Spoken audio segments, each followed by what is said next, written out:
دوستو اس ویڈیو میں بات کریں گے بلعم بن باورا کی۔ یہ شخص اپنے دور کا بہت بڑا عالم، عابد اور زاہد تھا۔ اس کو اسم اعظم کا بھی علم تھا۔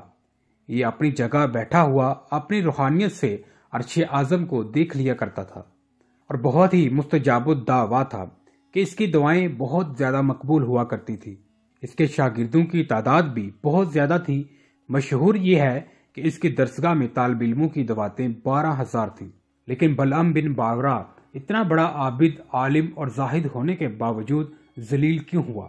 آخری دم تک اس کی زبان اس کے سینے پر کیوں لٹکتی رہی اور وہ بے ایمان ہو کر کیوں مرا؟ جب حضرت موسیٰ علیہ السلام قوم جبارین سے جہاد کرنے کے لیے بنی اسرائیل کے لشکروں کو لے کر روانہ ہوئے تو بلعم بن باورا کی قوم اس کے پاس گھبرائی ہوئی آئی اور کہا کہ حضرت موسیٰ علیہ السلام بہت ہی بڑا اور نہایت ہی طاقتور لشکر لے کر حملہ آور ہونے والے ہیں اور وہ یہ چاہتے ہیں کہ ہم لوگوں کو ہماری زمینوں سے نکال کر یہ زمین اپنی قوم بنی اسرائیل کو دے دیں۔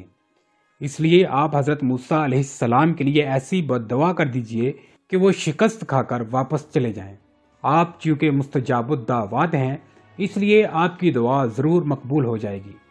یہ سن کر بلعم بن باورا کانپ اٹھا اور کہنے لگا کہ تمہارا برا ہو، خدا کی پناہ، حضرت موسیٰ علیہ السلام اللہ عز و جل کے رسول ہیں اور ان کے لشکر میں مومنوں اور فرشتوں کی جماعت ہے۔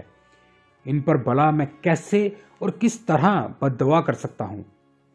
لیکن اس کی قوم نے رو رو کر اور گڑ گڑا کر اس طرح اصرار کیا کہ اس نے یہ کہہ دیا کہ استخارہ کر لینے کے بعد اگر مجھے اجازت مل گئی تو میں بد دعا کر دوں گا۔ مگر استخارہ کے بعد جب اس کو بد دعا کی اجازت نہیں ملی تو اس نے صاف صاف جواب دے دیا کہ اگر میں بد دعا کروں گا تو میری دنیا و آخرت دونوں برباد ہو جائیں گی۔ اس کے بعد اس کی قوم نے بہت زیادہ گراں قدر تحائف اس کی خدمت میں پیش کر کے بے پناہ اصرار کیا، یہاں تک کہ بلعم بن باورا پر حرص اور لالچ کا بھوت سوار ہو گیا اور وہ مال کے جال میں پھنس گیا اور اپنی گدی پر سوار ہو کر بد دعا کے لیے چل پڑا۔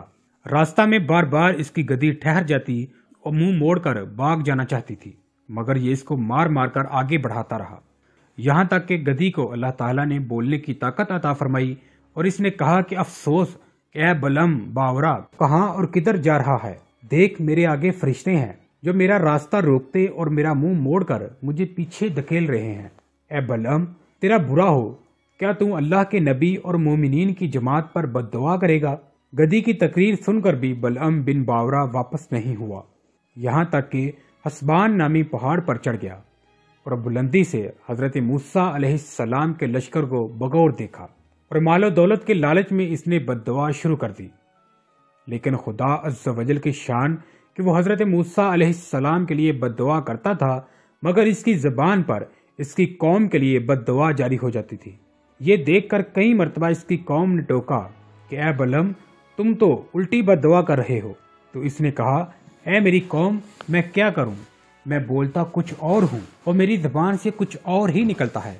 پھر اچانک اس پر یہ غضب الہی نازل ہو گیا کہ ناگہاں اس کی زبان لٹک کر اس کے سینے پر آ گئی۔ اس وقت بلعم بن باورا نے اپنی قوم سے رو کر کہا کہ افسوس، میری دنیا و آخرت دونوں برباد و غارت ہو گئی۔ میرا ایمان جاتا رہا اور میں قہر و قہار، غضب و جبار میں گرفتار ہو گیا۔ اب میری کوئی دعا قبول نہیں ہو سکتی، مگر میں تم لوگوں کو مکر کی ایک چال بتاتا ہوں۔ تم لوگ ایسا کرو تو شاید حضرت موسیٰ علیہ السلام کے لشکروں کو شکست ہو جائے۔ تم لوگ ہزاروں خوبصورت لڑکیوں کو بہترین پوشاک اور زیورات پہنا کر بنی اسرائیل کے لشکروں میں بیچ دو۔ اگر ان کا ایک آدمی بھی زنا کرے گا تو پورے لشکر کو شکست ہو جائے گی۔ چنانچہ بلعم بن باورا کی قوم نے اس کے بتائے ہوئے مکر کا جال بچھایا اور بہت سی خوبصورت دوشیزاؤں کو بناؤ سنگار کر کے بنی اسرائیل کے لشکروں میں بھیجا، یہاں تک کہ بنی اسرائیل کا ایک رئیس ایک لڑکی کے حسن و جمال پر دل ہار گیا اور اس کو اپنی گود میں اٹھا کر حضرت موسیٰ علیہ السلام کے سامنے گیا اور فتویٰ پوچھا کہ اے اللہ عز و جل کے نبی، یہ عورت میرے لیے حلال ہے یا نہیں؟ آپ نے فرمایا کہ خبردار، یہ تیرے لیے حرام ہے، فوراً اس کو اپنے سے الگ کر دے اور اللہ عز و جل کے عذاب سے ڈر۔ مگر اس رئیس پر غلبہ شہوت کا ایسا بھوت سوار ہوا کہ وہ اپنے نبی علیہ السلام کے فرمان کو ٹھکرا کر اس عورت کو اپنے خیمہ میں لے گیا اور زنا کاری میں مشغول ہو گیا۔